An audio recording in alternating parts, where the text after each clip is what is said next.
Here's the big challenge of life. You can have more than you've got because you can become more than you are. That's the challenge. And of course the other side of the coin reads, unless you change how you are, you'll always have what you got. I have found in my experience that income does not far exceed personal development. Now sometimes income takes a lucky jump, but sure enough, unless you grow out where it is, it'll usually come back where you are. Life has strange ways. If somebody hands you $1 million, best you become a millionaire quickly, so you get to keep the money. Otherwise, sure enough, it'll disappear. Somebody once said, if you took all the money in the world, divided it up equally among everybody, it would soon all be back in the same pockets. Incredible. Success is something you attract, not something you pursue. Success is looking for a good place to stay. So instead of going after it, you work on yourself. Personal development. See, the major question to ask on the job is not what are you getting. The major question to ask on the job is what are you becoming? See, the big question is not what am I getting paid here. The big question is what am I becoming here? Because true happiness is not contained in what you get. Happiness is contained in what you become. So that's our major subject for tonight, personal development. Of all the assignments Mr. Schoaf gave me at age 25, this was probably the most difficult. In fact, I'm still working on this one. I think it's an unending challenge to see what you can become. The next subject is called basic laws. And it's good to study the basics. And I call these basics primarily because they come from the Bible. Now, I'm not a theologian or a minister, and that'll be apparent.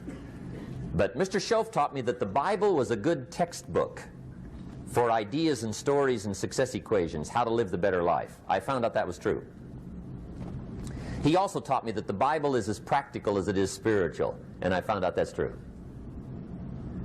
If you look at your bank account and your income and you're not happy, there are several places in the Bible to check to see what the heck's wrong so you can make the changes. And we're going to cover some of those tonight, called basics. Okay. The next subject is my favorite, setting goals.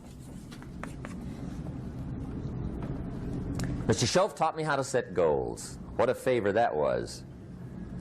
One morning at breakfast, shortly after I met him, he said, Jim, let me see your current list of goals, and let's go over them and talk about them. He said, maybe that's the best way I can help you get a better direction started. And I said, I don't have a list. He said, well, is it out in the car or home somewhere? I said, no, sir. I don't have a list anywhere. He said, well, young man, that's where we got to start. He said, I can tell you right now, if you don't have a list of your goals with you, he said, I can guess your bank balance within a few $100s. Which he did.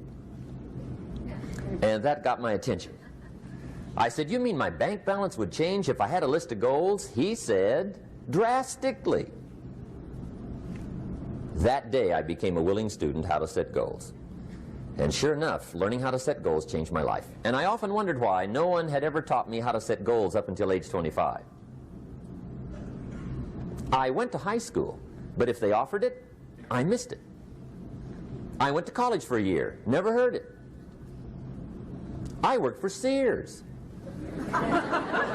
Really. And to my knowledge, Sears never taught it. Right? How to set goals. So here I am, age 25, married, my family's starting, I've been to college, I'm working, and I still don't know how to set goals. But fortunately, when I was 25, I met the man who taught me how, and it revolutionized my whole life. Economically, socially, personally, it's incredible. So I want to share with you tonight what Mr. Schoaf shared with me, how to set goals. It can be a life changer. Okay. The next subject is the negative part of the seminar. Life is part negative, so we got to talk about the negative. And this subject is called diseases of attitude. Diseases of attitude. There's a lot of things that can wreck your chances to do well. We live in a rather dangerous world, so you got to be not only wise, you got to be careful. Now, attitude diseases are just as bad as physical diseases, right? High blood pressure, heart trouble. I mean, a lot of things will ace your chances to do well. So you've got to be careful. And attitude diseases are deadly. I mean, they'll destroy all the good things you start. Okay? So we'll go through those attitude diseases, how to spot them, how to look for them, what they are, and the cure.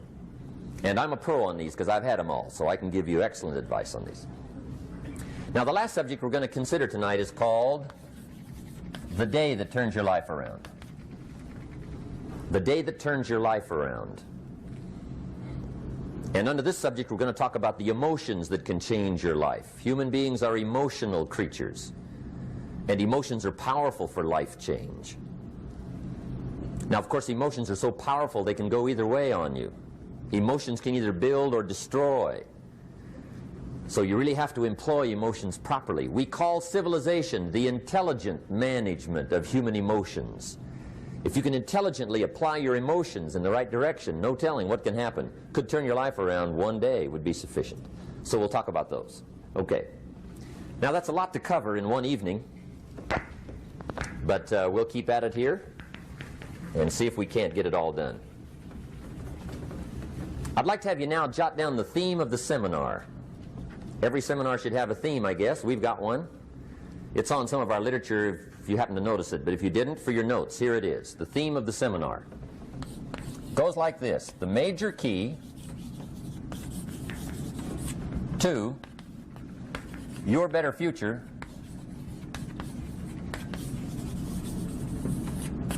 is you. That's the theme of our seminar tonight. The major key to your better future is you. And I'd like to have you underline two words just to give it some added punch. Underline the word major and the word you, so that it reads, the major key to your better future is you. Now, my first suggestion is transfer this to a card or something where you can put it up, where you can see it every day. Preferably put it up where you can see it at the beginning of the day, before you go off to put the day together. This is a good phrase just to glance at, to keep in mind as you're putting the day together. It's called the silent seminar. If you'll just let this talk to you during the day, I found it to be tremendously helpful. The major key to your better future is you. For a big share of my life now, I didn't have this one quite figured out. Among a lot of things I didn't have quite figured out. Many things used to puzzle me back in those early days. I used to wonder why two people could work for the same company, one make twice as much money. Now, see, that used to puzzle me. And maybe they were the same age, graduated from the same school, live in the same community, work for the same company, with the same products and the same services. They've got the same traffic, the same problems, and one makes $1,000 a month, the other one makes $2,000 a month. Now that was my puzzling question. Why would this long list be the same and the money twice as much? I asked, what's the difference between $1,000 a month and $2,000 a month? And I don't mean $1,000 a month, right? I could figure that out. But what makes the difference? Why would one person do twice as well, 3 times as well?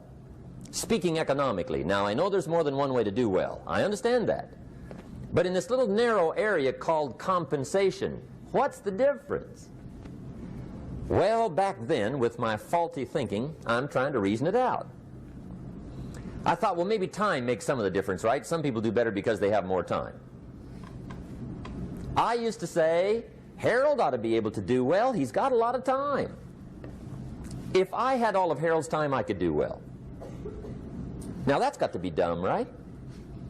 Number one, you can't get somebody else's time. A guy says to me one time, he says, you know, if I had some extra time, I could make some extra money. I said, then forget it. There isn't any extra time. Hey, when the clock strikes 12 midnight, that about wraps it up, right? I mean, you can look around the gongs there for a little more, but it's over. You say to the guy, what are you doing? He says, I'm looking for extra time. See, they'll come and take you away, right? There isn't any more time. Now, if you can't get more time, which you can't, what could you get more of that would make a difference in economic results? And here's the key word. Make it a part of your notes. We're going to consider it tonight. The word is value. And I have a little phrase for your notes.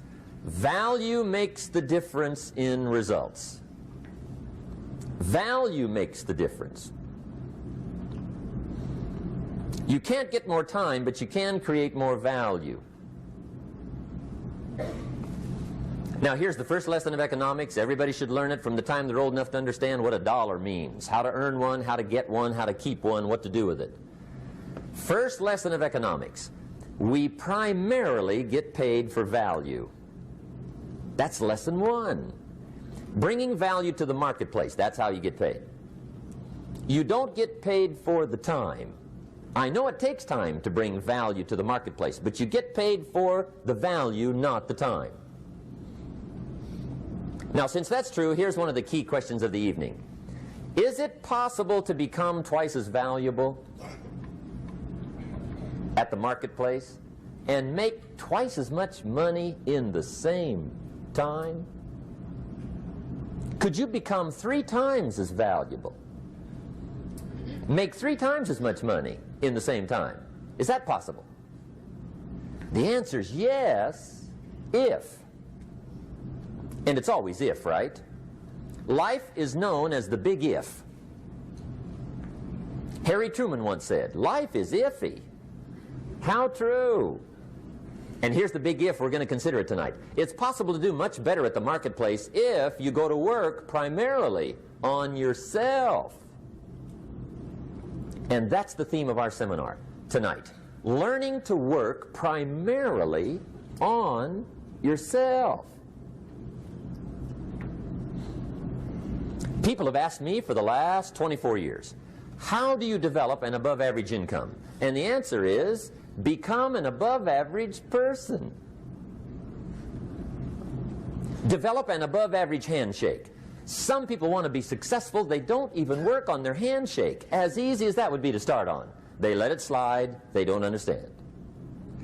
Develop an above-average smile. Develop an above-average excitement. Develop an above-average interest in other people.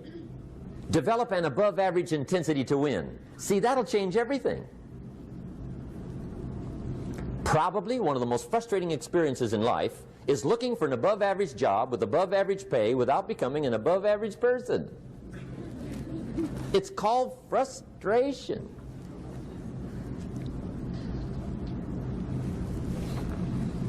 And Mr. Schoaf gave me probably the greatest clue he gave me when I first met him. He said, Jim, if you want to be wealthy and happy the rest of your life, just learn this lesson well. He said, learn to work harder on yourself than you do on your job.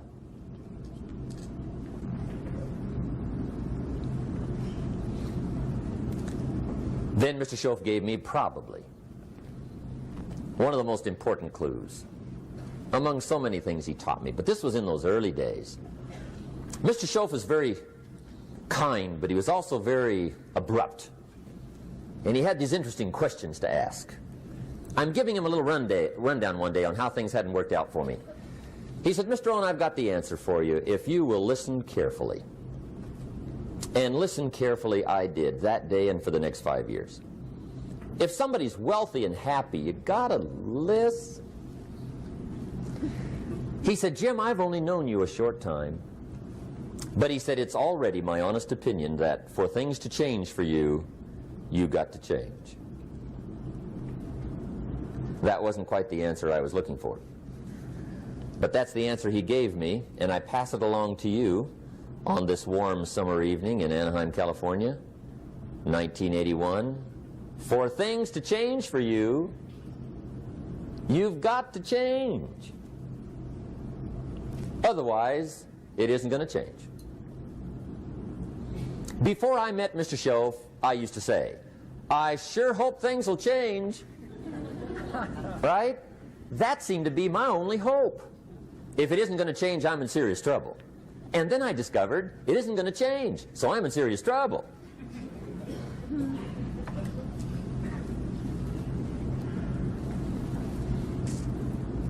See, I can tell you what the 80s are going to be like. You have dropped into the right place.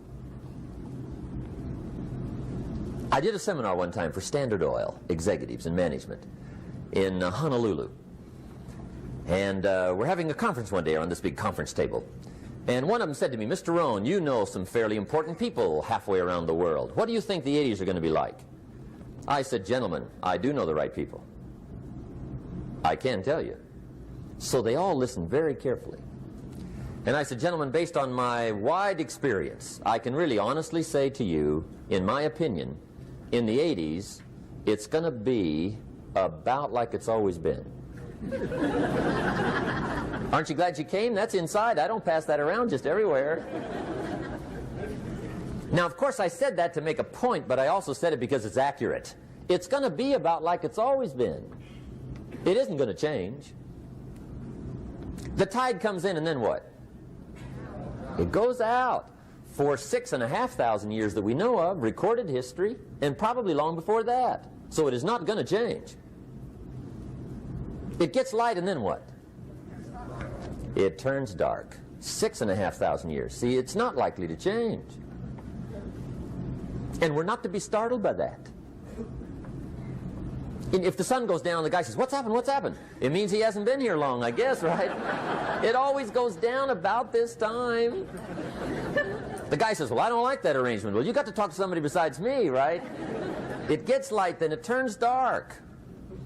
In rotation, the next season after fall is what? Winter. Pray tell, how often does winter follow fall? Every year regularly for the last 6,500 that we know of. See, it is not going to change. Now, some winters are long, and some are short, and some are hard, and some are easy, but they always come right after falls. It isn't going to change. Sometimes you can figure it out, sometimes there's no way to figure it out. Sometimes it goes well, sometimes it gets in a knot.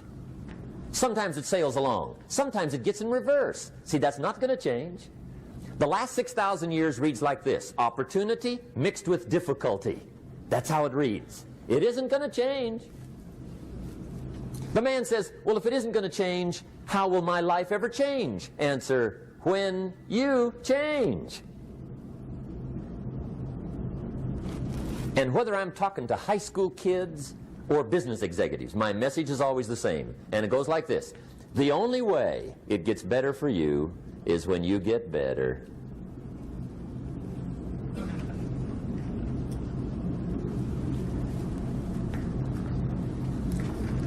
Let me give you the 4 major lessons in life to learn. Here's 4 majors.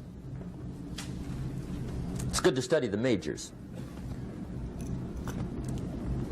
In our weekend seminar we teach. Some people don't do well because they major in minor things.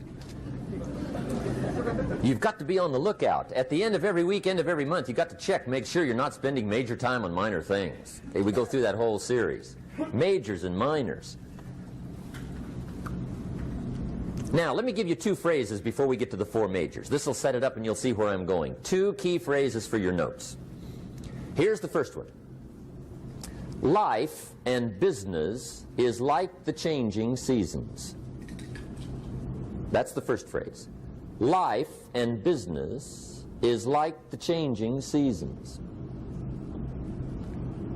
One of the best ways to describe life, it's like the seasons. Frank Sinatra sings, life is like the seasons. Now here's the second phrase. Very important. You cannot change the seasons, but you can change yourself. You can't change the seasons, but you can change yourself. And see, that's how life gets better for you, not by chance, but by change. Now, here's the 4 major lessons in life to learn. I've got my first book finished. Came out a couple of weeks ago. This is in it. The 4 major lessons in life to learn. Here they are. Number 1, learn how to handle the winters. That's lesson 1. They come right after falls with regularity. Some are long and some are short and some are hard and some are easy, but they keep coming. You must learn to handle the nights. They come right after days. You must learn to handle difficulty. It comes right after opportunity. You must learn to handle recessions. They always follow progressions for the last 6,000. See, it isn't going to change. The lesson you must learn is how to handle it. And there's all kinds of winters, right? The winter when you can't figure it out. The winter when it all goes smash. The winter when it turns belly up. The winter when it won't work, when you've run out of money and you've got a broken heart. See, those are winter times. There's all kinds. Economic winters, social winters, personal winters. When your heart is smashed in 1,000 pieces and the nights are unusually long, your prayers seem to go no higher than your head. It's wintertime. Barbra Streisand sings, "It used to be so natural to talk about forever, but used to be's don't count anymore. They just lay on the floor till we sweep them away. You don't sing me love songs, and you don't say you need me, and you don't bring me flowers anymore." A song of winter. But see, the disappointments come. Those are normal. That's part of life. But the question is, how do you handle it? How do you handle the coming winters and the disappointments and the down times? Well, you can't get rid of January by tearing it off the calendar.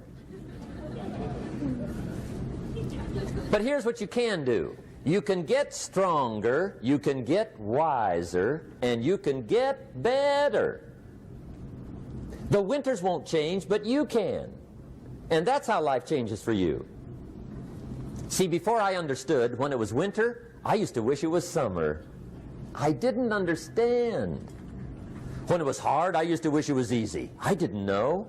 And then Mr. Schoaf gave me a part of his very unique philosophy when he said, "Don't wish it was easier, wish you were better." See, that triggered my whole life change.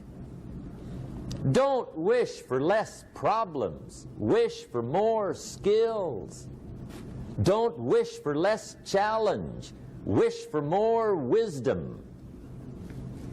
That's the key.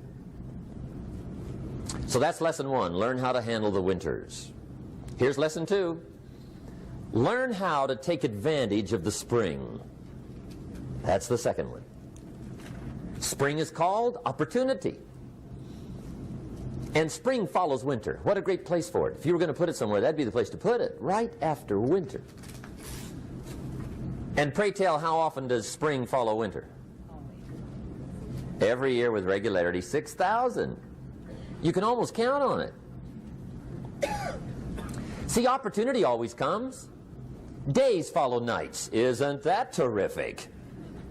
Opportunity follows difficulty. But here's what you must learn to do. Underline these two words in that key phrase. Take advantage. Underline those two. You must learn to take advantage of the spring. See, just because spring rolls around is no sign you're going to look good come fall. You got to do something with it. In fact, you have to get good at one of two things in life. Planting in the spring or begging in the fall. Or get somebody to do it for you. See, those are about the only alternatives. Now here's what else you must do. Take advantage of the springs quickly, because there's only a few. Just a handful of springs have been handed to each of us. They don't come forever. Life is fairly brief. So you got to read every book you can get your hands on what to do with your springs while they're here. And take advantage, they soon run out. The Beatles wrote, "Life is so short." And for John Lennon, it was extra short. But life is brief. Elton John sings, "She lived her life like a candle in the wind." It's brief. So whatever you're going to do with your life, you got to get at it. Don't just let the springs pass. Here's the third major lesson in life to learn. Learn how to protect your crops all summer. You got to take care of what you start. Sure enough, as soon as you've planted your garden in the spring, the busy bugs and the noxious weeds are out to take it. And here's the next bit of truth. They will take it unless you prevent it. And that's the third major skill to learn. You've got to learn to prevent the intruder from taking all the good you start. It's one of the challenges. Here's two key phrases under number 3. First one, all good will be attacked on this planet. Maybe not the next one we get to, but on this one, all good will be attacked. Every garden will be invaded. Not to think so is naive. And here's the second phrase. All values must be defended. Political values, social values, community values, family values, marriage values, friendship values, business values. Every garden must be tended all summer. Third major lesson. Now here's number 4. Fourth major lesson in life to learn. Learn how to reap in the fall without complaint. Learn to reap come harvest time without complaint. Take full responsibility for what happens to you. It's one of the highest forms of human maturity, accepting full responsibility. It's the day you know you've passed from childhood to adulthood, the day you accept full responsibility. And another note, learn to reap in the fall without apology. Without apology if you do well, and without complaint if you don't. That's maturity. I used to have that long list of reasons why I wasn't doing well. To explain. You got to explain, right? Otherwise you're going to look bad. I used to have this funny list called Reasons for Not Looking Good.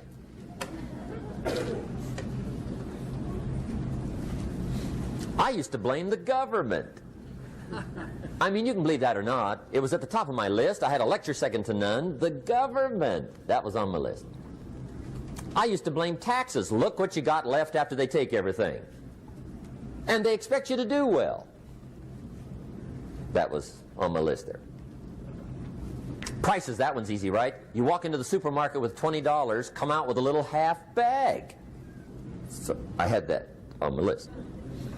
I used to blame the weather. I blamed the traffic. I used to blame my car. I blamed the manufacturers. I used to blame the company. I blamed company policy. I used to blame the training program. I blame my negative relatives. They were always putting me down. I blame my cynical neighbors. They're just selfish, looking out for themselves. Won't loan you money? They were on my list.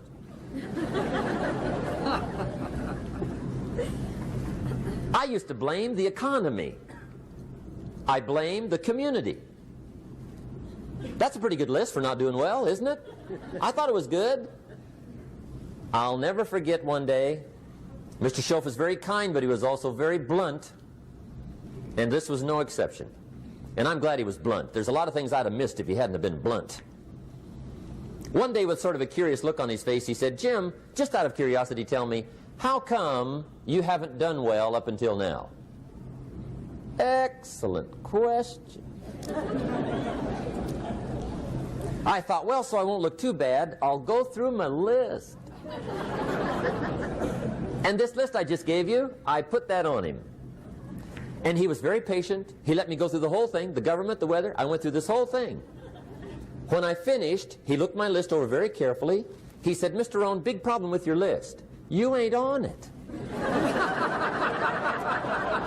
How brilliant.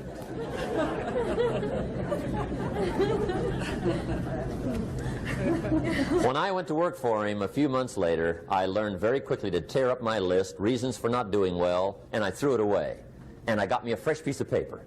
And I put one word on it. Me.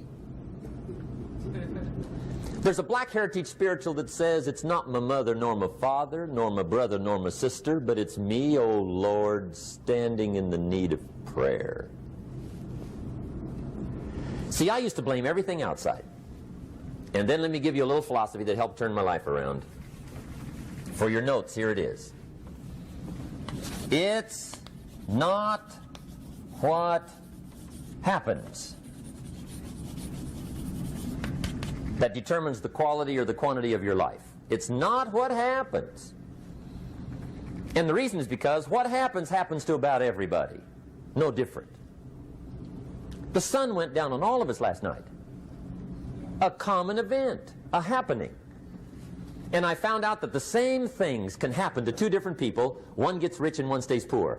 Why is that?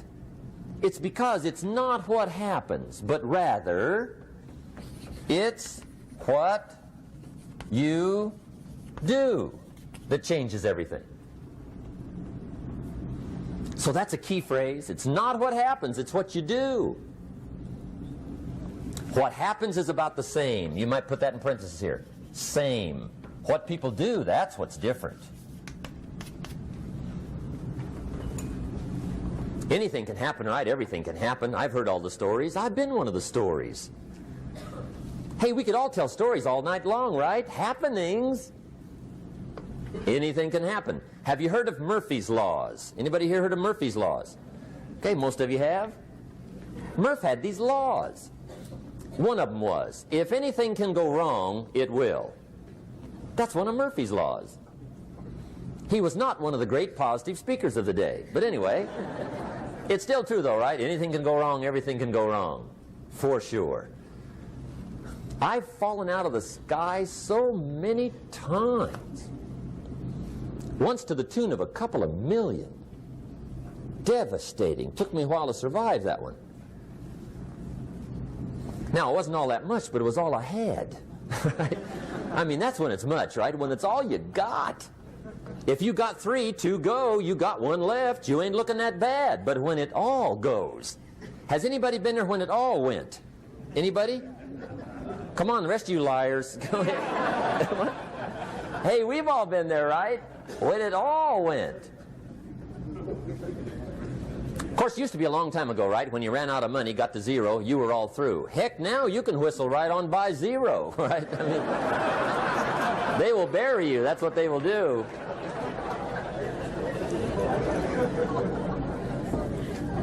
But see, those are the happenings, right? Everything can happen. Anything can happen. But it's not the happenings. It's what you do about it. Somebody says, yeah, but you don't understand the disappointments I've had. Come on. Everybody's had their share. Disappointments are not special gifts reserved for the poor. Everybody has them. The difference is what you do about them. It's not the weather. I used to blame the weather, and I discovered it rains on the rich. So see, that won't help. 2 men wake up one morning, there's a rainstorm on. One of them looks out his window, sees the rainstorm, and he says, wow, what a storm. With weather like this, they can't expect you to go out and make sales. He stays home. Same morning, the other guy looks out his window, sees the same storm, says, wow, what a storm. But he says, you know what, with weather like this, what a great day to go out and make sales. Most everybody will probably be home, especially the salesman.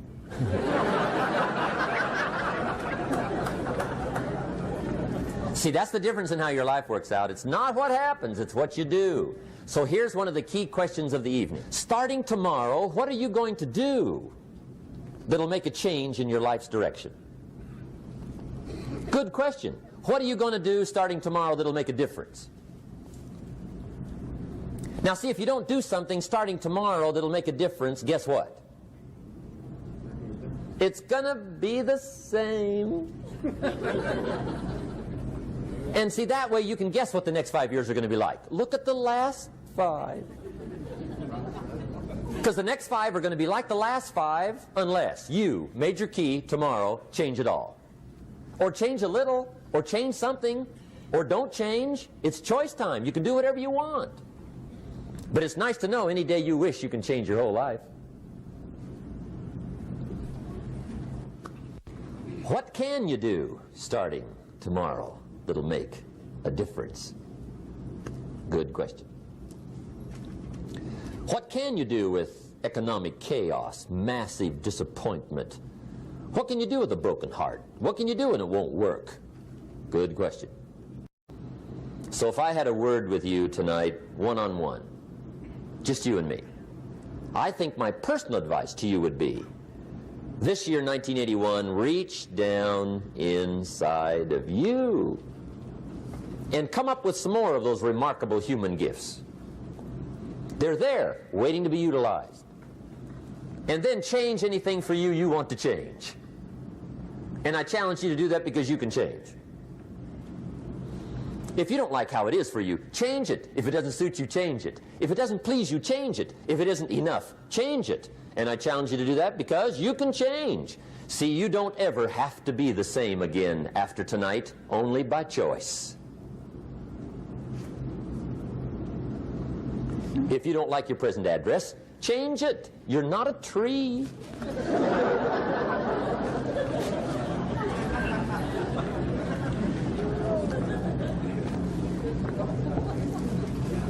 Now, let me give you 3 steps to personal development. Let's get down to the nitty-gritty. What does it take to really make the changes starting tomorrow? It takes more than philosophical pronouncement. I know that. It also takes more than enthusiasm. I know we're hearing a lot about enthusiasm these days, but see, that just won't do the job.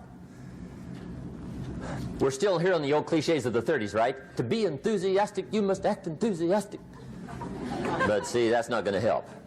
After you have leaped about, there are some things you got to do, or it isn't going to change.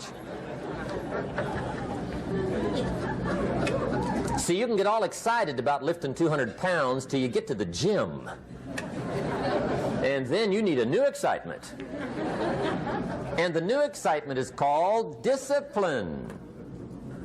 Major step to human progress. Discipline. If there's one thing to get excited over, that's it. Get excited over your ability to make yourself do the necessary things. What could you make yourself do starting tomorrow that would change it all? No! Tell him. Now, see, that's exciting. On any given day, you can massively change the direction of your life. Murder is a clear example that any one person on any given day can forever alter the course of their life. It just happens to be a negative act. But just as sure as you can commit a negative act, you can also commit a positive act and forever alter your life whenever you wish. Now that's exciting. And whatever that act might be that changes your life. The guy finally takes a shotgun to his car and blows out every window, destroys every tire, puts 100 rounds in this shabby old thing. And he says, I have driven this embarrassing thing for the last time. And not only will I never drive it again, nobody else will ever drive it again. And he lets that shuddering thing stand there for a while as a monument to the day he said, today my life changes. Now who can do that? Anybody. When can you do it? Whatever day you pick.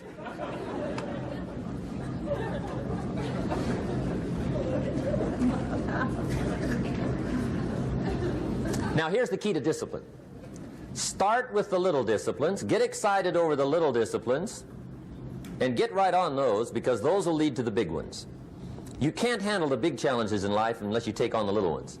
Make a list of all the things you can do, get right on those, discipline yourself for those, both for the results and for the muscle and for the practice, so that when life hands you some big challenges, you'll be ready, you'll have the muscle. But see, if you don't handle the small ones, you can't take care of the big ones. Okay, here's what else it takes for life change. Self-motivation. Key phrase, self-motivation. I don't know why we call it self-motivation. It's really the only kind there is. You've got to motivate yourself. Because I found out you can't change people. They can change themselves, but you can't change them. Lord knows some I've tried. But see, it won't work. People have to change themselves. I learned some of those lessons early. I built a little sales organization way back in those early days. I'm 25. And I had some nice people. I said, I'm going to make these people successful if it kills me. I almost died, right? I mean, you can't do that.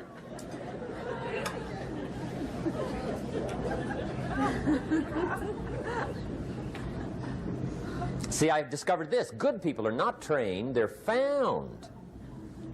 You find good people. You don't make them good, you find them good. Training really is for the purpose of finding good people. You don't need much instruction for a good person. Too much training probably means you got the wrong people.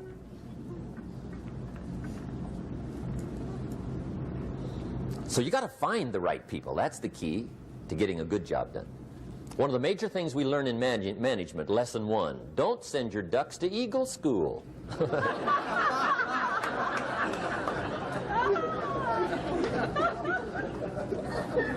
Because it won't help. I mean, I'm telling you, it won't help, no matter how good your school is. And the little eagle badge and little eagle hat, I'm telling you, it won't help. It won't help.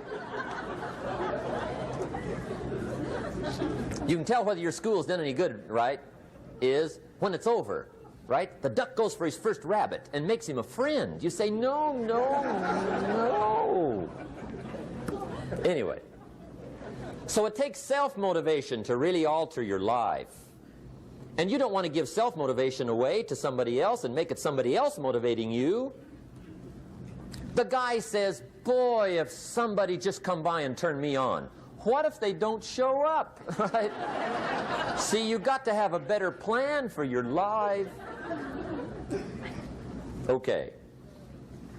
Now, if you're excited and you're ready to change, let me give you 3 steps to start life change that can change your life, your personality, your lifestyle, everything can change.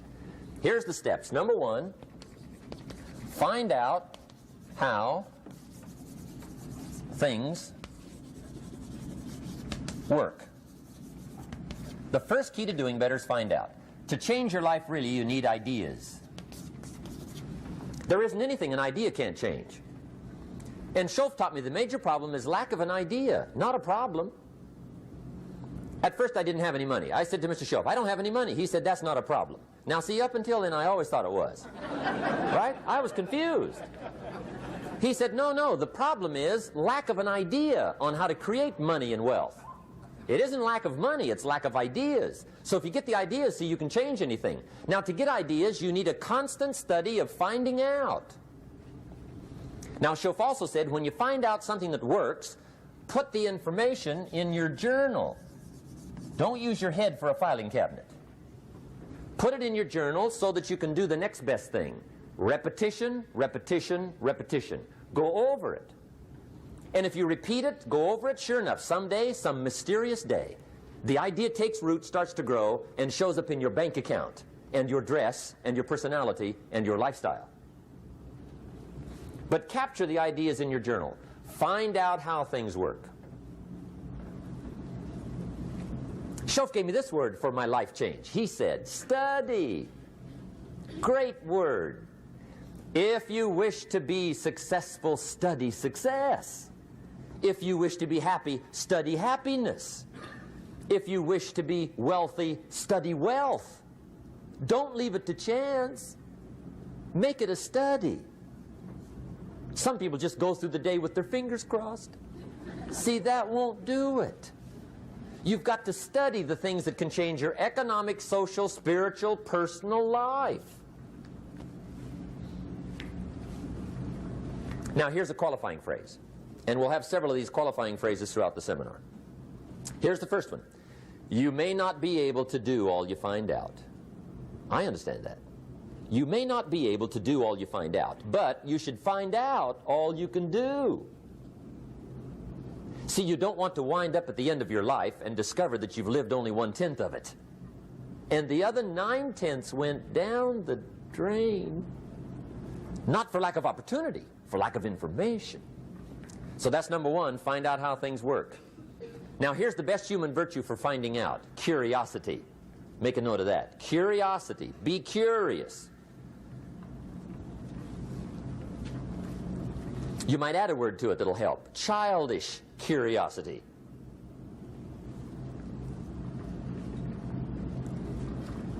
What will kids do if they want to know something bad enough?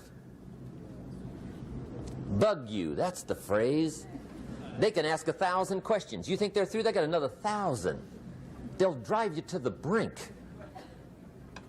It's a virtue. when you got to know. Be like a child. In fact, Jesus, the master teacher, said, unless you can become like little children, you might as well forget it. You don't have a prayer. Excellent advice. You got to be like children. 4 ways, in my opinion, to be like a child. Number 1 is curiosity. Number 2 is excitement. Get excited like a child over your ability to make yourself do anything for change. 3rd is faith. Have faith like a child. Adults are too skeptical. And 4th is trust. Trust is a childish virtue, but the rewards are incredible. So be like a child. Now, if you're curious, let me give you 3 ways to find out how to change anything. Any life direction, any dimension. Here's 3 ways to find out how to change anything. Number 1 is to read. Become a good reader. All of the successful people I know and work with around the world, they're all good readers. Curiosity drives them to read. They got to know. They just read.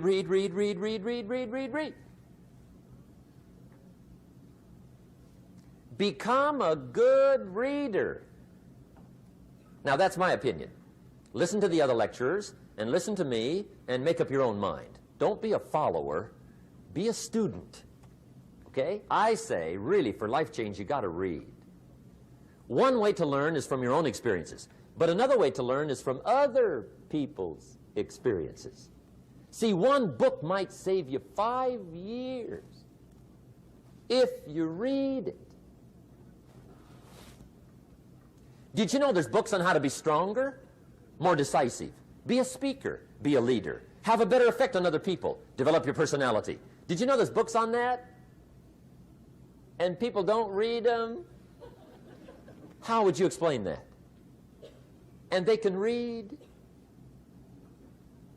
Did you know that hundreds of successful people have written their stories in books and they wrote down how they did it and people don't read it? How would you explain that? The guy's busy, I guess. You know, you get tied up. The guy says, well, yeah, you work where I work. By the time you struggle home, it's late. You got to eat a bite of supper, watch a little TV, get to bed. You can't sit up half the night reading. And the guy's behind on his car payment. Good worker, hard worker, sincere. But you got to be better than sincere and work hard. Otherwise, at the end of your life, you'll wind up cold, stony broke. You got to be better than a good worker. You got to be a good reader. The whole world is governed by laws. The universe, in fact. Laws. We call it the law of electricity. We call it the law of gravity. There's mathematical laws. There's physical laws, speed and velocity laws, agricultural laws. There's all kinds of laws. Now that we find ourselves on the spinning planet, you just have to learn what I call the setup. Learn the setup. Life's setup. Now, we didn't set it up, but we're here, so you got to learn it. And we should learn the setup for 2 basic reasons. Number 1, to keep from getting hurt. It's one of the major reasons for learning, so you won't get hurt. See, economically, socially, personally, you can get hurt just not knowing. Ignorance is not bliss. Ignorance is poverty. Ignorance is tragedy. You got to know, or you're going to get hurt. It's good to know not to walk out the 10-story window. That's excellent information. Now, what if a guy didn't know and he walks out? Now he's dead at the bottom. Somebody says, well, the poor guy didn't know. You got to know, or you're going to get hurt. Okay. Now, here's a parenthesis. You don't have to like the setup. I don't ask you to like how it is. That's not what's important. But it is important to learn how it is. Okay? So you don't have to like it, but you should learn it. That's what I tell the kids, right? Make sure you get the information. What you think about it, that's up to you. What you're going to do with it, that'll soon be up to you. But make sure you get it. See, there's nothing worse than being stupid. Nothing. I mean, being broke is bad, but being stupid is awful. And what's really bad is being broke and stupid, right? That's about the end of the world. I mean, there isn't anything much worse than that. Unless you're sick. Sick, broken, stupid. I mean, that is it, right? There's nowhere else to go. So make sure you get the information. It's key. You don't have to like it, but learn it.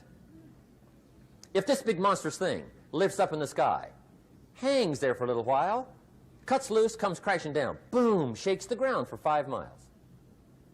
And then this big monstrous thing lifts back up in the sky, hangs there for a little while, cuts loose again, comes crashing down, boom, shakes the ground for 5 miles. It just keeps doing that, this big monstrous thing, lifting up and then crashing down, boom.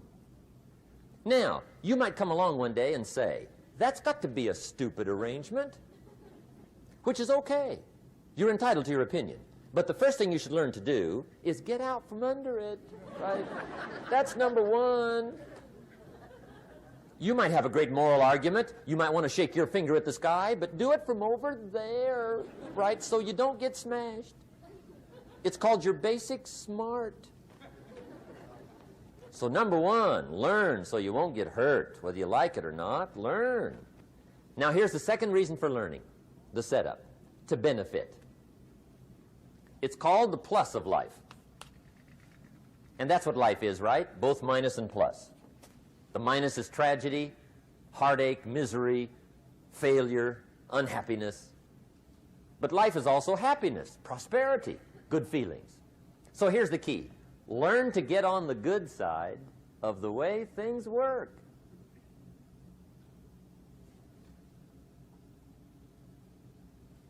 Now, here's 2 of the basic laws, and we'll take our break. Shof taught me these. They come from the Bible. Now, again, I'm an amateur, okay? When it comes to the Bible, I'm not a pro. So you'll sort of have to take my way of putting it. But here they are. The first one is the law of use. The law of use. And it goes something like this. Whatever you don't use, you lose. Lack of use causes loss.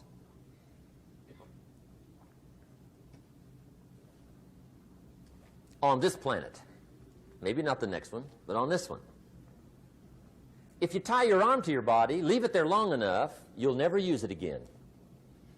It's over for the arm. Now, it may not be over, but it's over for the arm. The only way to keep the use of this arm is what? Keep using it. If you quit, you lose automatically. They don't bring it up for a vote. You lose automatically when you quit. Now, the same thing that goes for your arm goes for your brain, mentality. The same thing goes for all the human virtues. Ambition, unused, declines. Strong feelings, unused, diminish. It doesn't grow, it diminishes. Faith, unused, decreases. It's a law. Vitality, unused, diminishes. Energy, unused, decreases. The guy says, well, I'm going to save up my energy. You can't do that. That's like trying to save today, put it on the end of the year. See, you can't do that. They'll come take you away. If you don't use today, what? It's lost. The guy says, well, I'll work twice as hard tomorrow to make up for it. See, that's foolish. You could have done that anyway. Today, unused is lost. A talent unused is lost. An ability unused is lost. So here's one of the key expressions of the evening. Take a new inventory of yourself. Starting tomorrow, new project. Take a new inventory. And make sure that all of your talent and ability and mentality and ingenuity and vitality and strong feelings, faith, courage, make sure that all you've got's being used. Otherwise, you lose. Now, one of the best illustrations of the law of use is a Bible story called the Parable of the Talents. The talent story. Interesting story if you haven't read it in a while. Just review it. It's a good story. An ancient story. It says there was a master with 3 servants. He got them together one day, and he said to the 3, I've got these talents. And in those ancient days, a talent was a measure of gold. And he said to the 3 servants, take these talents and see what you can do with them while I'm gone. He said, I'm taking a journey and I'll be gone for a while. When I come back, we'll get together, go over the book, see how you did. He said, here's 5 of these talents for you. 5. Here's 2 of them for you. 2. And here's 1 for you. 1. The master said, take those talents, see what you can do with them. When I come back, we'll get together, we'll go over it all. The servant said, okay, master takes off. According to the ancient story, the master comes back from his trip. When he gets back, he gets the 3 servants together, and as he said he would, he asks, how did it go with those talents? You were 5. What happened? That servant said, well, I took the 5 talents you gave me, and I put them to work. A little shaky at first, but he said things finally got rolling. And he said, I poured it on. And he said, my talents grew to 7, 8, 9, 10. He said, I doubled my talents from 5 to 10. Books will show. Master said, one heck of a job. Or something like that. He said, I gave you 2 talents. What happened? That servant said, about the same thing happened to me. I put those 2 talents to work, poured it on. They grew to 3 and then to 4. He said, I doubled my talents from 2 to 4. Books will show. Master said, well done. He said, I gave you 1 talent. What happened? That servant said, well, I took the talent you gave me, and I carefully wrapped it, and I dug a hole and buried it. And camouflaged it, I suppose, right? So nobody would steal it. And he said, fortunately, nobody got it. And he said, I knew you were going to be here today, so I dug it up. Here it is, safely wrapped. I did not lose it while you were gone. According to the ancient story, the master said, take that talent away from him and give it to the man that's got 10. Now, you might say, well, I don't like that arrangement. The poor guy's only got 1 talent. He's already got 10. It ought to be more even. Remember, I didn't ask you to like it. But this one I would ask you to learn, because it simply means whatever you do not employ, you forfeit. It's a law. So learn well the law of use. Now here's the second one, and we're going to take our break. Second law from the Bible. This one we've heard since we were small, I'm sure. It's called the law of sowing and reaping. In fact, we've probably heard it so often we could quote it. It says, whatever you sow, what? You shall reap. Fairly blunt, hopefully clear. Here's my first suggestion on the law of sowing and reaping. Don't try to beat it. You might as well try sitting on the sun in the morning. Keep it from coming up. You'll have better luck. Whatever you sow, you reap. Now, for a fair share of my life, I'm a bit mixed up on how all this applies. Among a lot of things I was mixed up on. I knew I wasn't reaping too good. That I understood. My problem was I was confused about what was causing it. Remember me with the funny list? I thought those are the reasons why it isn't working out well.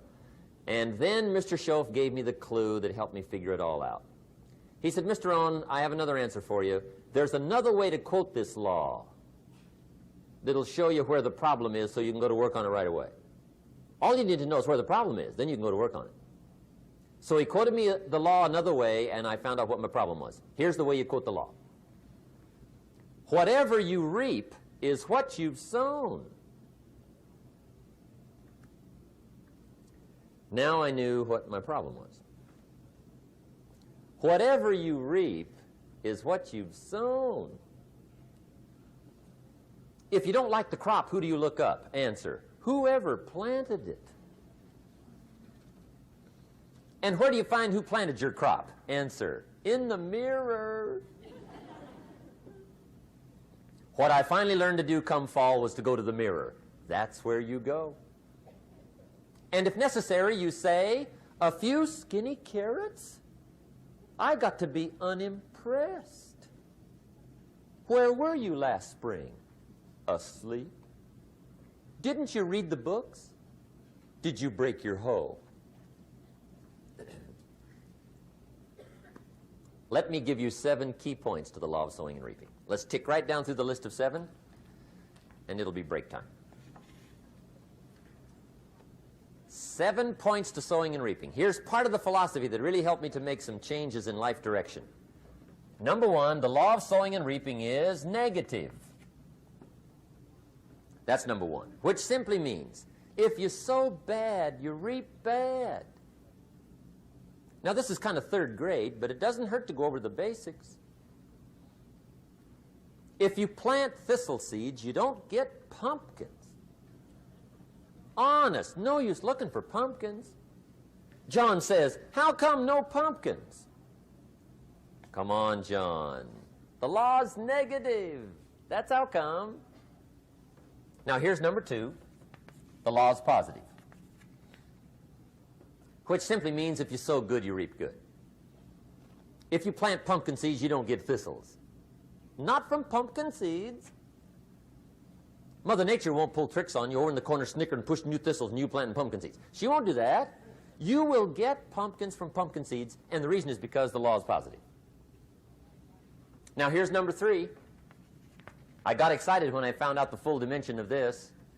See, you do not reap what you sow, but rather you always reap much more than what you sow. So the 3rd key word is more. You don't get back what you put out. You get back much more than what you put out. And it works both positive and negative. On the negative side, it said, if you sow to the wind, you reap the whirlwind. So you've got to get ready for that, or you will be naive. See, anybody can, whether you will or not. See, that's the question. And here's a good question to ask. We are all buying somebody's plan. The question is, whose? Who's got you talked into doing what you're doing? Who's got you talked into your present plan? See, 10 years from now, you will surely arrive. The question is, where? But see, anybody, if you want to, can go searching for a good plan, pick it, and start working it. And sure enough, as the time passes, as it surely will 5 years from now, 10 years from now, then you'll be winding up wearing what you want to wear, driving what you want to drive, living where you want to live, become what you want to become. But now's the time to fix the next 10 years. And who can? Anybody. Here's number 6. The 6th key to sowing and reaping. This is leveling with you now, as we promised to do. There's one thing better than the truth, and that's the whole truth. And here's part of the whole truth of the law of sowing and reaping. Number 6 is, you could lose. There are times when you just lose, no matter what you do. It's that kind of planet. You reap what you sow. Yes, but... what does that mean? Yes, but... well, the farmer plants his crop in the spring, takes care of it all summer, loves his family, works 10, 12 hours a day, 6, 7 days a week, is an honorable man. Come fall, he's got a beautiful crop, and he deserves every bit of it. But the day before he sends the combines into the field, a hailstorm comes along and beats it all in the ground, which means you lose. Somebody says, well, what did he do wrong? Answer, nothing. It's just that kind of planet. Sometimes it's going to hail on your crop and rain on your parade, so you got to get ready for that or you will be naive.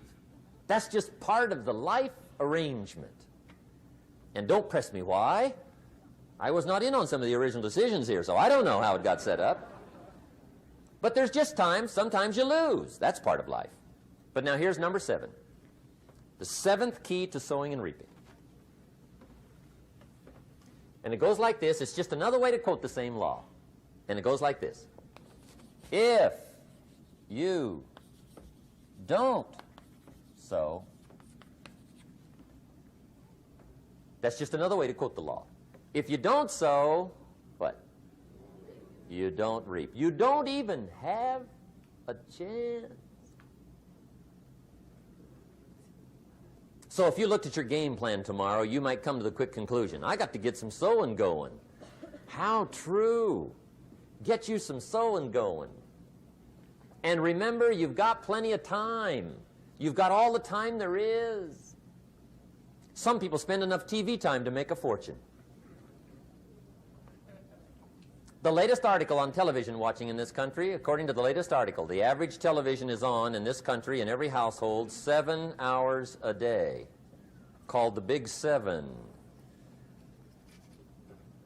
I asked a guy one time what his TV cost. He said about $450. I said, you forgot to look at the price tag.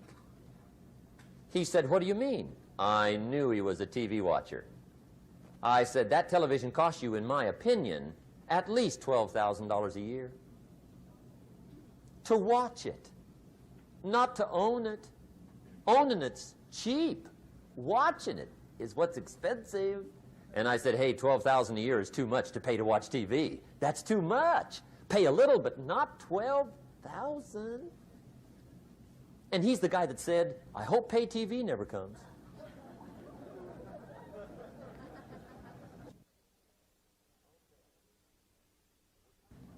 Okay. We're trying to cover an awful lot tonight. I realize that.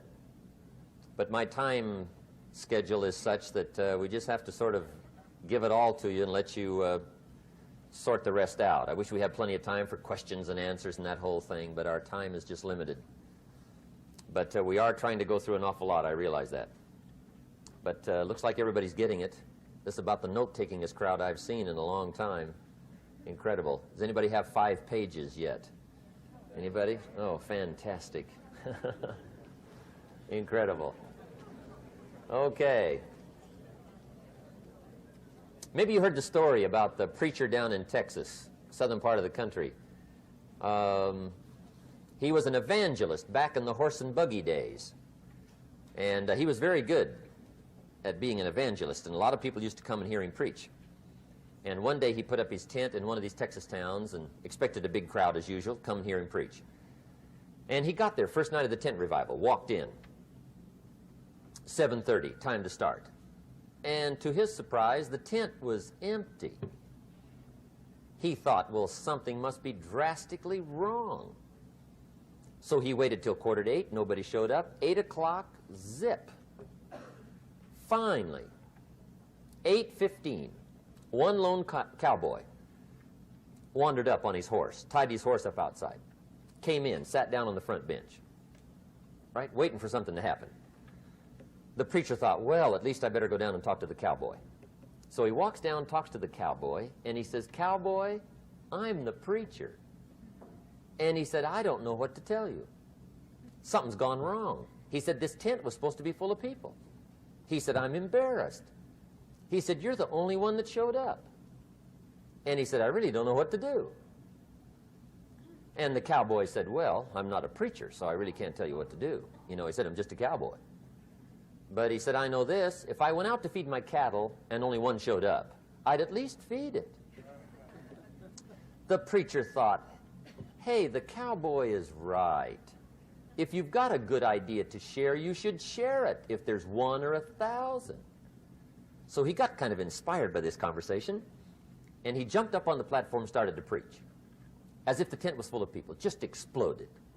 And he went for an hour and 15 minutes, just kept rolling. Finally, he quit. And when he finished, he came down off the platform and talked to the cowboy again. Says, well, cowboy, what did you think of my sermon? And the cowboy said, well, I'm not a preacher, so I really can't tell. You know, he said, I'm just a cowboy. But he said, I know this. If I went out to feed my cattle and only one showed up, I'd feed it, but I wouldn't dump the whole load on it.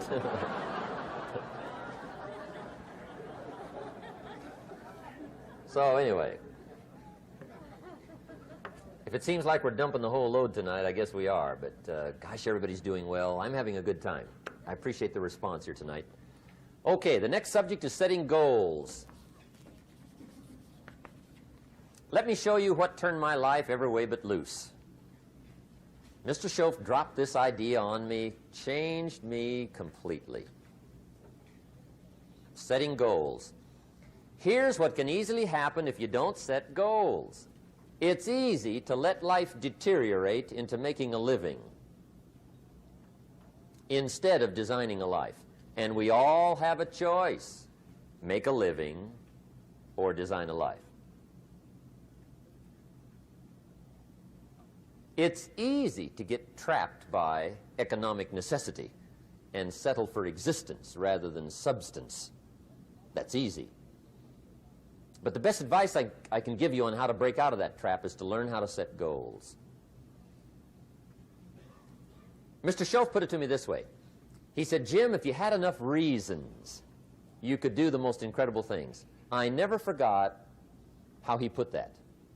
If you have enough reasons. See, reasons will change your whole life. Mr. Schoaf said to me, he said, Mr. Rohn, I think you've got plenty of intelligence, you've got plenty of talent, you've got plenty of ability. Probably what you lack is plenty of reasons. He said, I don't think your current bank balance is a true indication of your level of intelligence. I was happy to hear that. He said, I think you're much smarter than your present bank balance indicates. And that turned out to be true. I was much smarter. But of course my first question was, well then why isn't it bigger? And he said, you don't have enough reasons. You've got enough intelligence, but not enough reasons. So see, reasons can change your life. Here's what else I found out. Reasons come first, answers come second. You don't get the answers to do well till you get the reasons. Life has a mysterious way of hanging on to all the answers and only gives them up to the people that are inspired by reasons. So reasons make the difference in how your life works out. Now, what are some of the reasons for doing well? Let's go through a quick list called Reasons for Doing Well. First is personal reasons. Some people do well for recognition. Some people do well for respect. Some people do well for the way it makes them feel. They love the feeling of being a winner. Those are good reasons. I have some millionaire friends that keep working 10, 12 hours a day, making more millions. And it's not because they need the money. It's because they need the joy and the satisfaction and the pleasure that comes from being a constant winner. And see, it's not just the money anyway. It's the journey, not the money. Once in a while somebody says to me, boy, if I had $1 million, I'd never work another day in my life. That's probably why the good Lord sees to it they don't get their million, right? They'd quit. They'd quit. Okay. Next is family reasons. Some people do extremely well for other people, and that's powerful. Human beings can greatly affect each other. Sometimes we will do things for somebody else we will not do for ourselves. We're made that way. I met a man one time who said, Mr. Rohn, to do all the things I want to do with my family around the world, he said, I got to have at least $250,000 a year. I thought, incredible.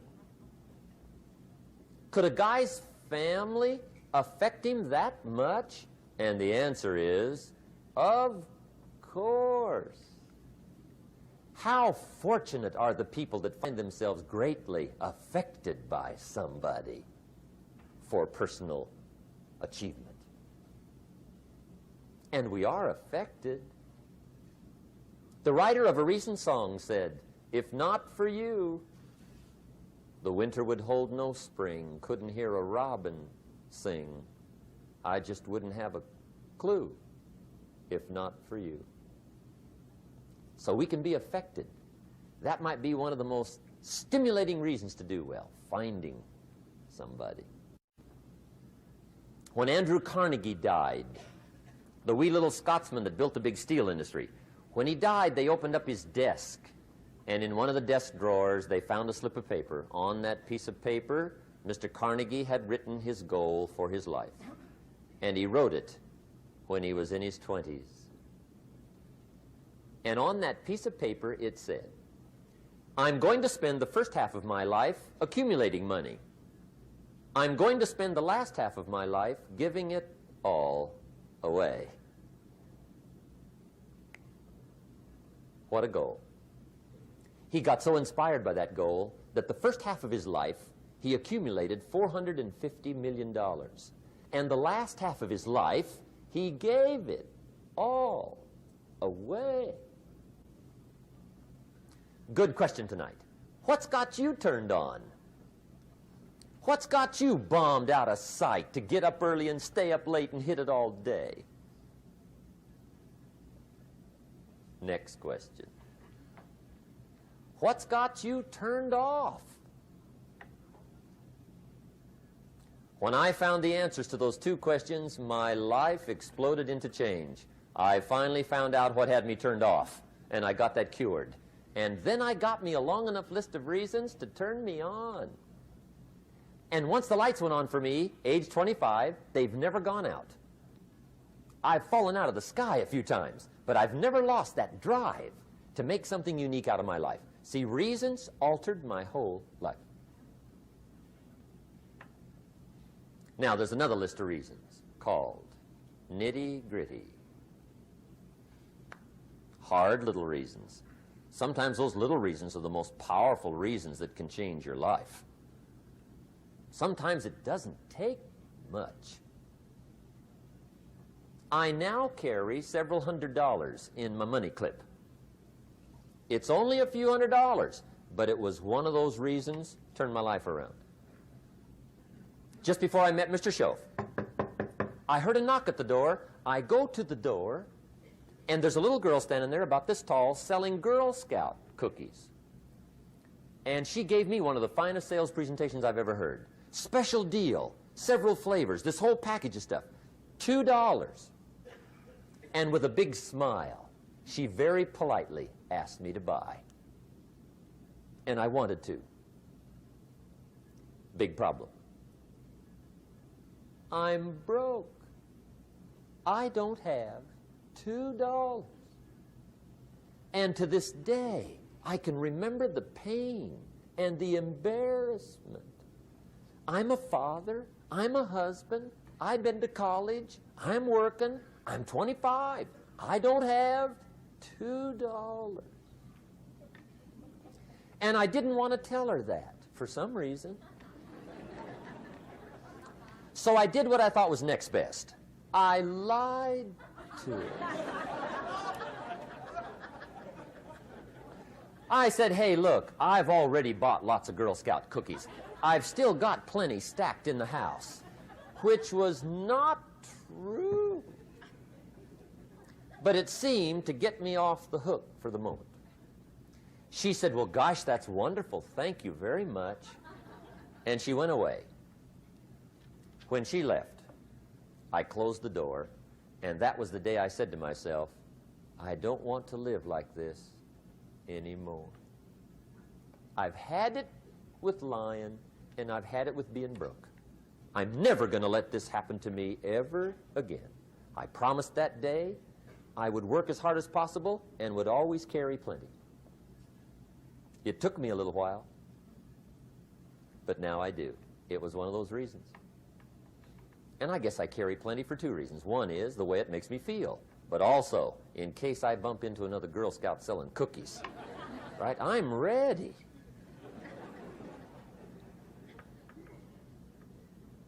I walked out of the Bank of America one time up in Saratoga, California, where I used to live.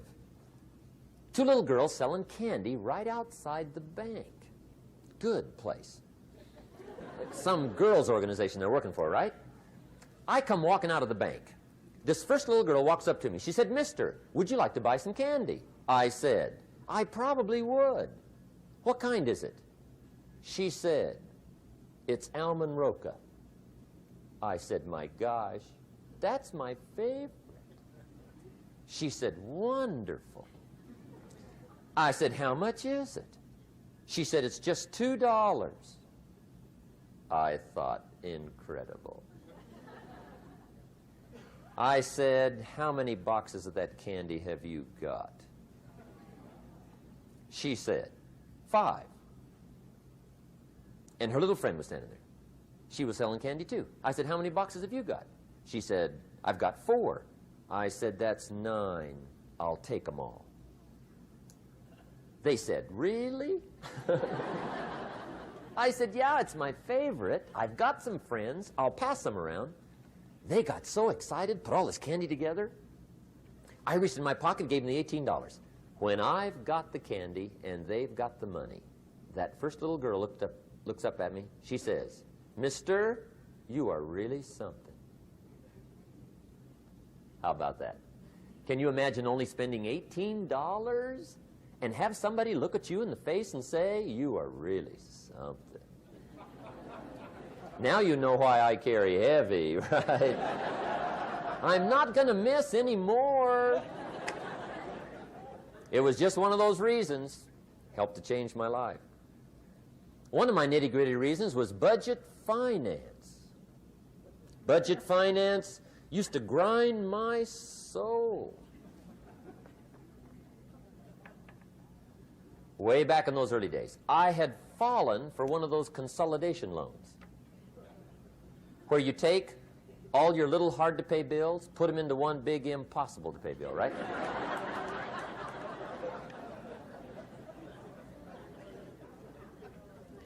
I would get 4 or 5 payments behind. This one guy used to call me day and night. I don't think they're allowed to do that anymore. Harassed me. Threatened to run me in front of the judge. Threatened to ruin my credit. Threatened to embarrass my family. One day he said, "We're going to come get your car, drag it rear end up down the street in front of your neighbors." The guy even called me a flake. And back in those days, I'm broke, I'm pitiful, there's nothing I can do about it. But I never forgot how the guy treated me. And when I met Mr. Schoaf and I got my life straightened out and the money started to flow, that was one of my first projects, budget finance. I poured it on day and night. I finally put all the money together I owed him, which was considerable. I picked a day for the payoff.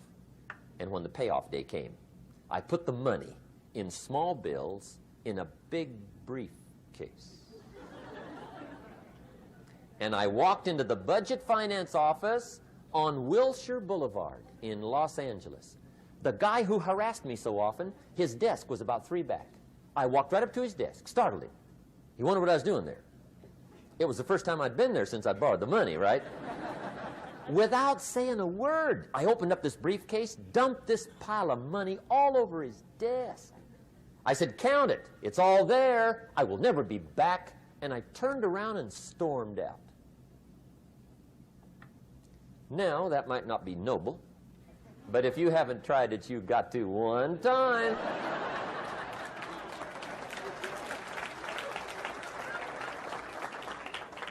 It can be the day that turns your life around. All you need is a reason that turns you on. One of my dear friends, Robert Depew, Bobby used to be a school teacher in Lindsay, olive capital of the world. Bobby taught school several years, got a little weary teaching school. One day decided he wanted to get into sales. So without telling anybody, he just up and quit his job teaching school and jumped into sales. When he did, his brother made fun of him, laughed at him, put him down. said Robert's lost his mind. Had a good job teaching school. Now he thinks he's a salesman. He's going to go down the drain, lose everything. Just put him down something fierce. Bobby said, the way my brother acted when I got into sales, he said that made me so mad, I decided to get rich. And my question for you tonight is it possible to get that mad? Of course. Wealth is not a matter of intelligence. It's a matter of inspiration. Today, Robert happens to be one of my millionaire friends. Bobby's rich.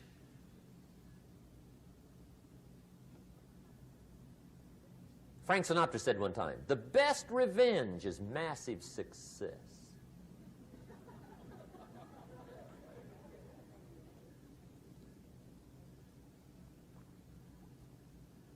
Hey, get you a long enough list of reasons so that after tonight you never lack for inspiration. You might not have all the answers right away, but you can get the answers if you can get the reasons. Now, let me give you a little simple formula for goal setting. Okay? We take 2.5 hours on the weekend for the whole 10-year plan. We don't have time for that tonight. But let me get you started with a little simple formula Mr. Schoaf gave me. And maybe this will be helpful. First of all, I've divided goals into two parts. First is long range. Long range goals. That's your dreams. Your dreams for the next 3, 5, 10, 20, 30, 40 years. Actually, the rest of your life. Your dreams. You've got to keep dreaming. Ronald Reagan, president, said to the joint session of Congress a few weeks ago, the Republic is a dream.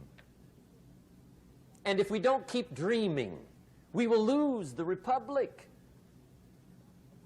Your better future is a dream for yourself and for your family. Where do you want to go? What do you want to do? What do you want to be? What do you want to see? You've got to dream dreams. There's a Bible phrase that says, without dreams and visions, people perish. You've got to have something to go for that inspires the heart and the soul. Dreams. From the children of Sanchez, it says, take the crumbs from starving soldiers, they won't die. Take the bread from hungry children, they won't cry. But without dreams, we all will die. You've got to dream. Don't lose your dreams for yourself, for your future, for your family. The dreams of love and enterprise and travel and doing things, becoming something unique on your journey here. Don't lose your dreams. Do some dreaming. That's long-range goals. You've got to have those. So that's number one. Here's the second part of goals, short range. Short-range goals. That's your goals for tomorrow, this week, this month, this year, the immediate future. We call these confidence builders. Because if you set up something short range, go for it, get it, latch onto it, work hard, accomplish it. That starts building your strong feelings to go for your dreams. Now, I've divided goals into 3 categories. Here they are. Number 1 is economic. That's your goals for money, income, business, profits, production. Economics. Make sure you've got your economics well planned. Economics plays a major role in everybody's life. Economics is major, which means it ought to be meticulously well planned for tomorrow, this week, this month, this year, long range. What if you asked somebody tomorrow if you could see their meticulously well planned list of economic goals? What would they probably say? They'd say, you some kind of a nut? You must be weird. Hey, I found out what success is. Success is doing what the failures won't do. Make sure you've got your economics well planned. It'll put you in the top 5%. One of the key little subjects we talk about on the weekend is the 7 fundamentals for wealth and happiness. And that's one of them, well-planned economics. It's a fundamental if you want to do well. Join the top 5%. Anybody in this room can join the top 5%, if you will. Okay. Now here's the second category of goals, things. Make a list of the things you want. And on my list of things, now I put everything. Little things as well as major things. Doesn't matter how small it is, it goes on my list. I used to just put major things, cars, homes. I don't do that anymore. I now load my list with everything. Everything. And the reason is, part of the fun of having a list is checking it off. That's it. Boy, at the end of the day, if you can go, got it, got it, got it, got it, got it, got it, whatever it is, right? You get into the habit. So load up your list, the things you want. Now, when you check off something major,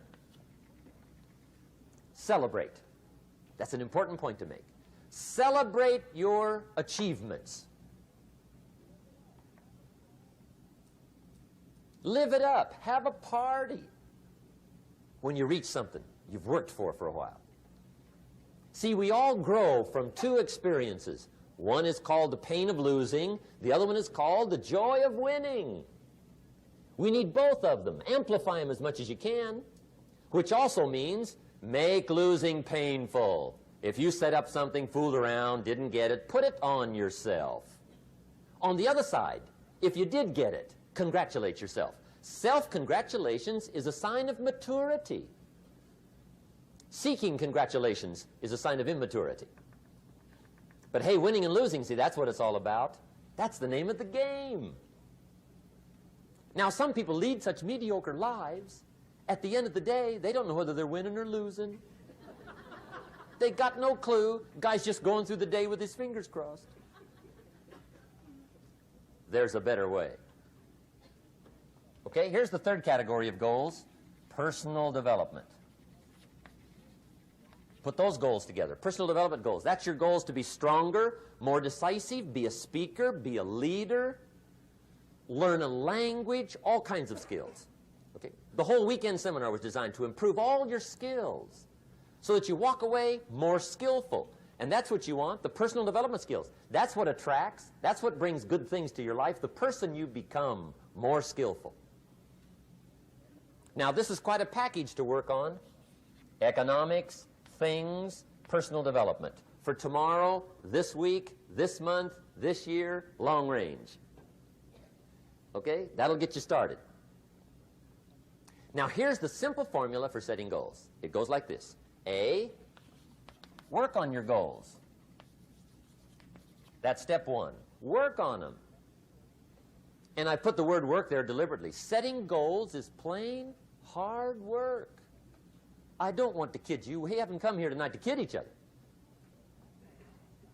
It's work. I know it's work. That's why a lot of people just let it slide. It's work. Many people work hard on their job, but they don't work hard on their future. They just let that slide. And the work involved is making plans. I know most people don't. I understand that. But don't let that be you. Guy says, well, yeah, you work where I work, but the time you struggle home, it's late. You've got to eat a bite of supper, watch a little TV, get to bed. You can't sit up half the night. Plan, plan, plan. And the guy's behind. Good worker, hard worker, sincere. But you've got to be better than sincere, working hard. You've got to be better than a good worker. You've got to be a good planner. Somebody once wisely said, the people who fail to plan are planning to fail. Well said. So work on your goals. Here's step 2. Write your goals down. That's so important. I teach my staff around the world, put your goals in your journal. Because one of the major people you want to study is yourself. So here's the list of goals I put together 3 weeks ago. Here's the list of goals I put together 2 years ago. Here's some of the changes I made, rearrangement of my priorities. I scratched these off. I put these on. I've gotten these. Study your accomplishments. Study what your desires are. Put them on paper. Write them down. Here's another reason for writing your goals down. It shows you're serious about doing better. And to do better, you got to get serious. You don't have to be grim, but you must be serious. Everybody hopes things will get better. Everybody hopes. Poor people hope. That ought to tell you something. It means the future does not get better by hope. It gets better by plan. I used to have the affliction called passive hope. It's an affliction. It's bad. Probably what's even worse than that is happy hope. Now that is really bad. That's bad. Happy hope. The guy's 50 and he's broke and he's still smiling. See, that's not good. So get serious about your goals. Put them on paper. Write them down. There's all kinds. His goals, her goals, their goals. Business goals, financial independence goals, family goals. I mean, there's so many things to work on this that if you don't get busy and work on it, sure enough, the time will pass. And sure enough, 5 years from now, you'll wind up where you don't want to be, wearing what you don't want to wear, driving what you don't want to drive, being what you don't want to be. Now's the time to fix it. Now, here's the third step to your goals. Check the size of your goals and the kinds of goals. How big they are, what kind they are, affects you. And here's one of the important phrases of the evening. Your goals are affecting you, whatever they are. Your goals affect your handshake. Your goals affect your attitude, personality. Your goals affect the way you walk, the way you talk, the way you dress. All day long, we're being affected by our goals. Now, some people have goals, but they have such lousy goals. The effect is bad. I asked a guy one time, what are your goals for this month? The guy said, look, if I could just scrape up enough money to pay these lousy bills. That was his goal. I'm not saying it isn't a goal. It's a goal, but it's such a lousy goal, the effect is bad. You don't jump out of bed on Monday morning and say, oh boy, another chance to go out and scrape up the money to pay my lousy bills. See, you don't do that. Usually you say, oh, not another Monday.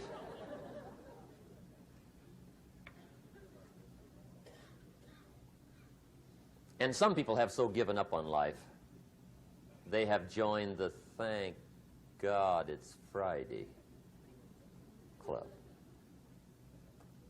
How sad.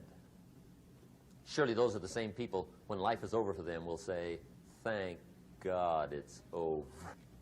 Let me give you a Bible philosophy that teaches how to get whatever you want.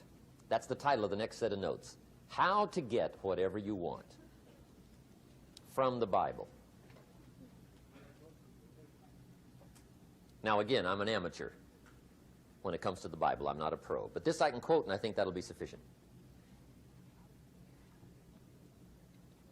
How to get whatever you want. Here's what it says if you're ready. It says, ask,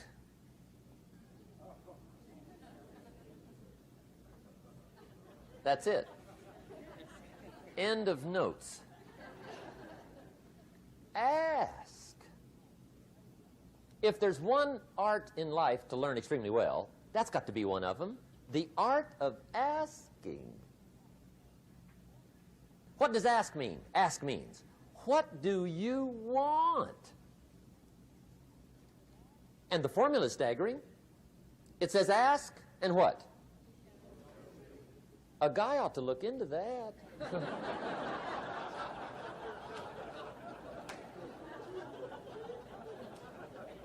He says, yeah, but you work where I work. By the time you struggle home, it's late.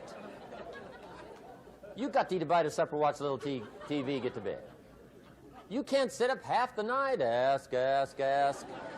And the guys be... See, you've got to be better than a good worker. You've got to be a good asker. Now, let me give you 3 key points on asking and receiving. This can do it. Number 1, asking is the beginning of receiving. Asking starts a unique process, mental and emotional. I don't even know how it works. All I know is it works. It's like pushing a button and all this machinery starts working. I don't know how. It just works. There's a lot of things you don't need to know how. Just work them. Some people are always studying the roots. Others are picking the fruit. I mean, it depends on what end of it you want in on. Asking is the beginning of receiving, so start the process. Here's number 2. Receiving is not the problem. Receiving is automatic. Now, if that's true, receiving is not the problem, what's the problem? Failure to ask might be one of your major problems. I don't know. Check it out. The guy says, oh, now I see it. I got up last year and hit it every day, but there's not a scrap of paper with my goals on it. Good worker, poor asker. So you got to change that. Here's number 3. Receiving is like the ocean. There's plenty, especially in California. It's like an ocean here.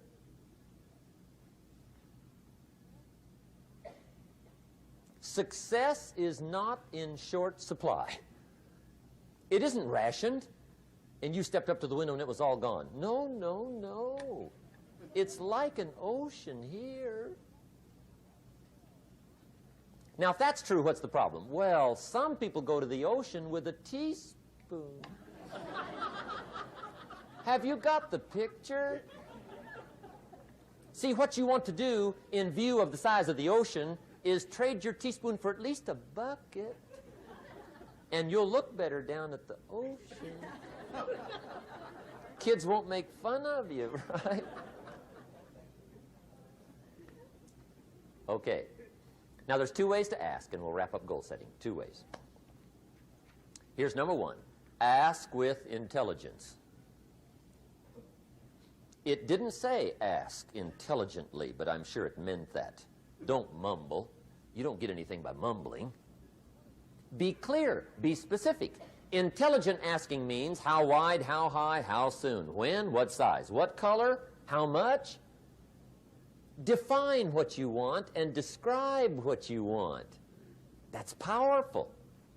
In the weekend seminar we teach, goals become like a magnet.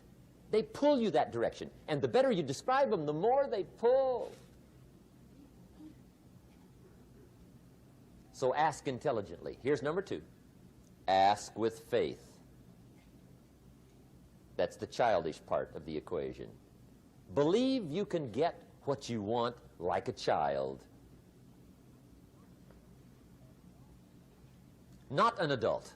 Adults are too skeptical. So the formula really reads, make plans like an adult and believe in them like a child. And the most incredible things will happen. Just try it for 90 days. Just try it. You can always go back to the old ways. Just try it. Just 90 days, 90 days. Now, here's the last qualifying phrase on goal setting, as we promised to qualify everything. And it simply goes like this. Remember, you won't get everything you want. And we've already studied the reason for that. Simply, sometimes it hails on your crop and rains on your parade. It's that kind of planet. So you won't get everything you want, but if you will work this goal-setting formula, you can get plenty for wealth and happiness. Okay. That's goal setting. We use it around the world. We recommend it. Now, maybe it won't work as well for you as it has for me. I don't know. Maybe not. But what if it did? You got to try. Okay. Here's the last subject, the day that turns your life around. Let me just quickly give you a list of 4 emotions that can change your life in one day. Emotions are powerful. Sometimes it doesn't take much to alter your whole life direction.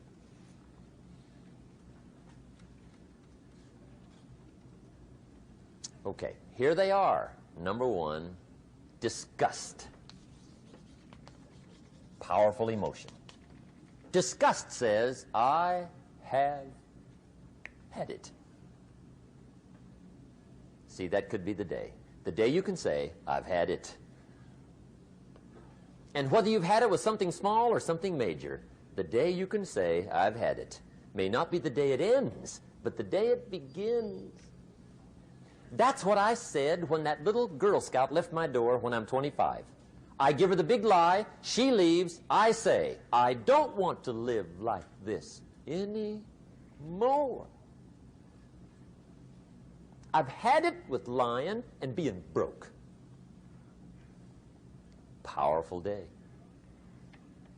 The man's finally had it with mediocrity. He's had it with being a loser. He's finally had it with those awful sick feelings inside, knowing his wife is at the grocery store looking at 2 cans of beans, one marked 37 cents, one marked 39 cents. And the guy sick inside knows his wife's going to buy the 37-cent can, and she doesn't even like the brand. Do you know why she's going to buy the 37-cent can? To save 2 cents. The guy sick inside finally says, I've had it. Being on my knees in the dust looking for pennies, we're not living like this anymore.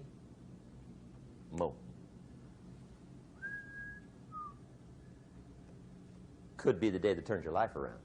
The day you can say, I've had it.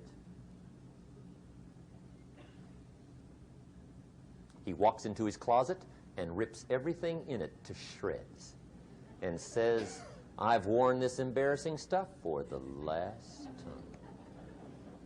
And not only will I never wear it again, no one else will ever wear it again. Commit an act that says, I've had it. Powerful. Here's the next one, decision. And decision-making is powerful. And it's emotional. That's those knots in the pit of your stomach, right? Waking up in the middle of the night in a cold sweat, trying to decide. We sometimes call it inner civil war. What shall I do? Well, for progress, you must decide.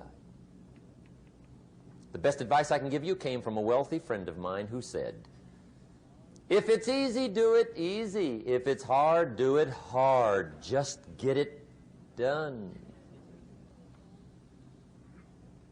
If you went home tonight and in the next few days cleaned up a whole list of decisions, that might furnish enough inspiration for the next 10 years.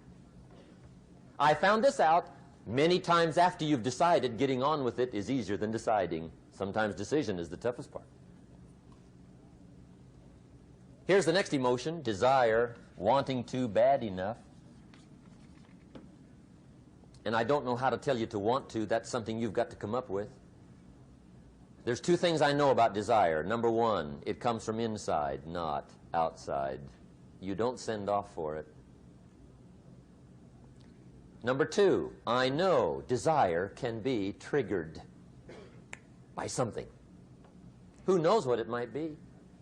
Sometimes desire waits and sleeps for something to happen. Maybe it's a book, maybe it's a song, maybe it's a sermon, maybe it's a lecture, a seminar, maybe it's the conversation of a friend, a happening, an event. Who knows? The best advice I can give you is what I give my staff. It goes like this: welcome every human experience.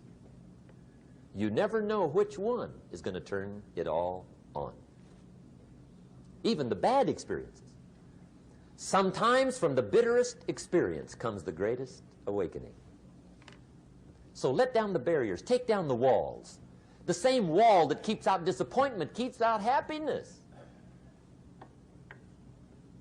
Let life touch you. Don't let it kill you, but let it touch you. Here's the last one. This one's powerful. Resolve. Resolve says, I will. Two of the most powerful words in the language. I will. Benjamin Disraeli once said, nothing can resist a human will that will stake even its existence on the extent of its purpose. Shortly put, I'll do it or die. See, that's powerful. That could be the day that turns your life around. The world has a strange way of stepping aside when somebody says, I'll do it or die. The man says, I will climb the mountain. They've told me it's too high, it's too far, it's too rocky, it's too difficult, it's never been done before, but it's my mountain, I will climb it. Pretty soon you'll see me waving from the top. Or dead on the side, because I ain't coming back.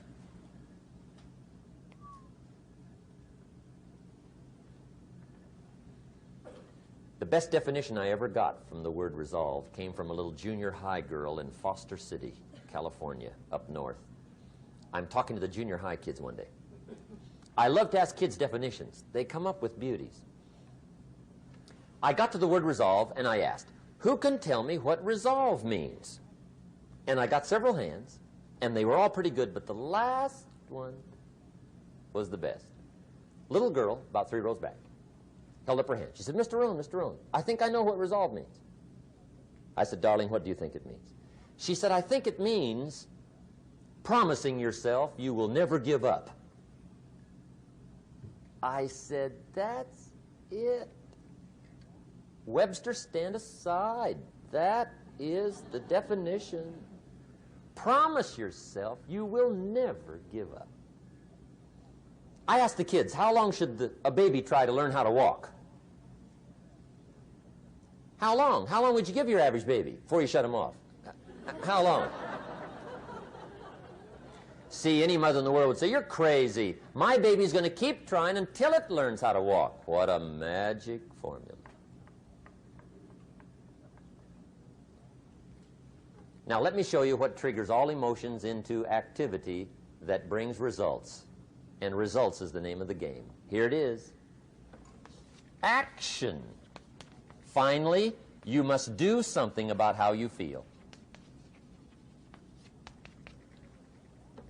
Jesus, the master teacher, said, don't just be listeners, be doers. The world admires the doers. Whatever it takes to get you to try harder, read more, set your goals, and go for it. Here's the next attitude disease. Over-caution. Some people never will have much. They're too cautious. Now, you can also be too reckless, but you can also be too cautious. This is called the timid approach to life. And my caution was always the risk. Risk used to drive me right up the wall. I used to say, what if this happens? It's called the language of the poor. What if this happens? And on top of that, if this was to happen, look at the fix I'd be in. I better not try. I could always ace myself out. Then I'll tell you what changed my whole life when I finally discovered it's all risky. The minute you were born, it got risky. If you think trying is risky, wait till they hand you the bill for not trying. If you think investing is risky, wait till you get the tab for not investing. See, it's all risky. Getting married is risky. Having children is risky. Going into business is risky. Investing your money is risky. It's all risky. I'll tell you how risky life is. You're not going to get out alive. That's risky. The Englishman says, well, if that's the way it's going to work out, let's give it a go. Right, that's what it's for. Give it a go. Somebody says, yeah, but I'm looking for safety and security. Fine, then huddle in a corner. We'll cover you with a sheet, bring you 3 meals a day. And we'll protect you, feed you, look after you, care for you. We won't let anything happen to you, and you'll probably live to be 100. The guy said, well, yeah, I'd live to be 100. But what a way to live. Right. What a way to live, safe and secure. Don't ask for security. Ask for adventure. Better to live 30 years full of adventure than 100 years safe in the corner. And see, it's not important how long you live. What's important is how you live. Here's the next attitude disease. We're almost through with this motley list. In fact, we're almost through. Hang on. The next one is pessimism. Pessimism, the deadly disease of always looking on the bad side, the problem side, the difficult side, checking all the reasons why it can't be done. The poor pessimist leads an ugly life. He doesn't try to figure out what's right. He tries to figure out what's wrong. He doesn't look for virtue. He looks for faults. And when he finds them, he's delighted. How ugly. This is the poor guy who looks through the window, doesn't see the sunset. He sees the specks on the window.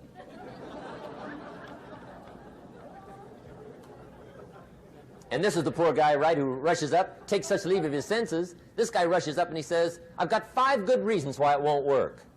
He's so dumb he doesn't know all he needs 1. He's got 5.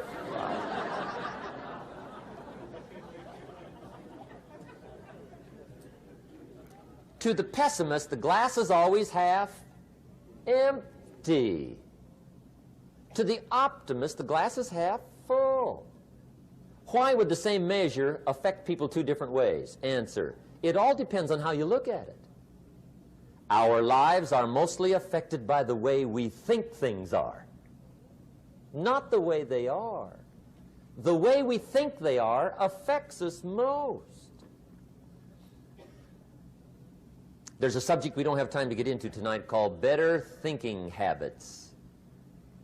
One of the major things Shove taught me when I met him, he said, poor thinking habits keeps most people poor. Not poor working habits. Most people work hard, but they don't think hard. And Shove taught me that the mind is like a factory, a mental factory. And whatever you think about all day long pours ingredients into this mental factory. And that's what builds the economic, social, financial fabric of your life.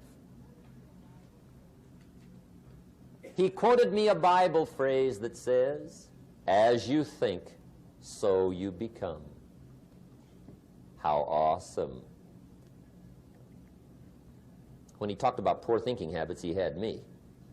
I used to start the day reading the morning newspaper. I mean, you can believe that or not. I'd get a cup of coffee and read the paper. I'd load up on wars and riots and murders and stabbings and killings and bank robberies and muggings and car wrecks and tragedies. I'd even read the back pages. I seem to like that stuff for some weird reason. I'd load up on all that, and then I'd start the day. You can imagine the kind of days I used to have. You walk around on your financial knees. They call you economic peewee.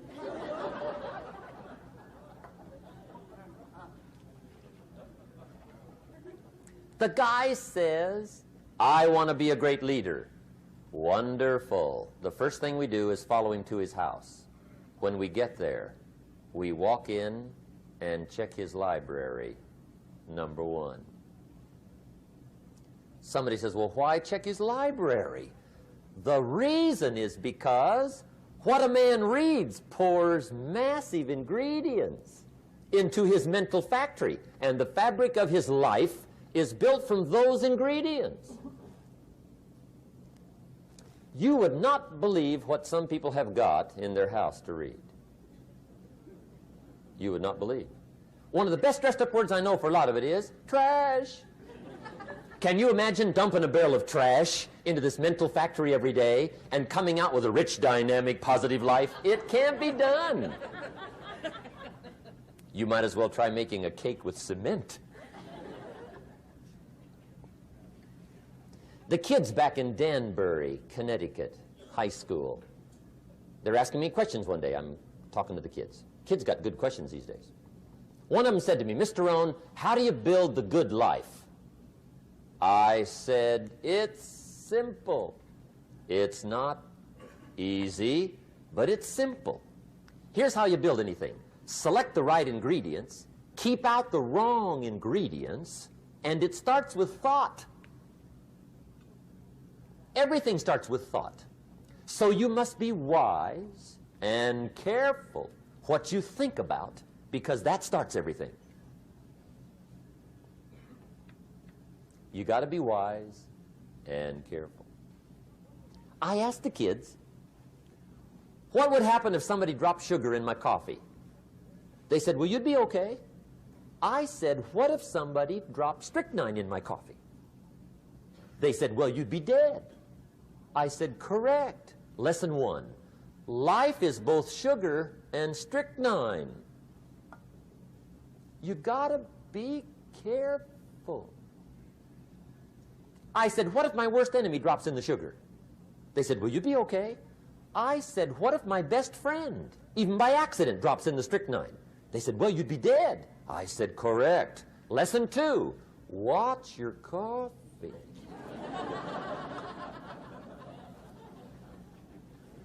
You got to be careful. See, it doesn't matter who hands you the bad stuff. It doesn't matter where you get the bad stuff. It'll still do its damage on your bank account, wherever you get it. Mr. Schoaf gave me one of the greatest phrases when I first met him when he said, Jim, every day stand guard at the door of your mind. How important. Stand guard at the door of your mind. And you decide what goes into your mental factory. Don't let anybody just dump anything they want to in your mental factory, because you've got to live with the results. Okay, here's the last disease, and we're through with this list. In fact, we're almost through. Hang on. The last subject is very brief. The last disease, but this one is deadly. Engage in this one, indulge in it even slightly, and you might as well forget the future, because it's going to forget you. Complaining, crying, whining, griping, a Bible word called murmuring. See, that'll ace your future. Spend 5 minutes complaining, and you have wasted 5. And you may have begun what's known as economic cancer of the bone. Surely they will soon haul you off into a financial desert and there let you choke on the dust of your own regret. I hope I said that well, so you won't forget. It's a deadly disease. If you don't think it's bad, ask the children of Israel of Old Testament fame. Typical of us all, their story just happened to get in the book. Story says, children of Israel were slaves. God performed a series of dazzling miracles and got them out. And now they're heading for the promised land. Remember the story? Heading for the promised land. Tragedy of the story, they never got there. Reason. From day one, they started to complain. They griped about the water. They griped about the weather. They whined and cried and griped about the food. They griped about the leadership. They whined and cried because it was too far, too cold, too hot, too difficult, too miserable. I mean, they whined and cried for years.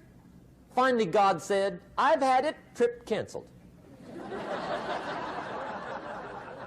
Or something like that. The story says they died in the desert, never got to the promised land. Which I think means 2 things. Indulge in this long enough, you get your future canceled. And I guess it also means even God himself can only take so much.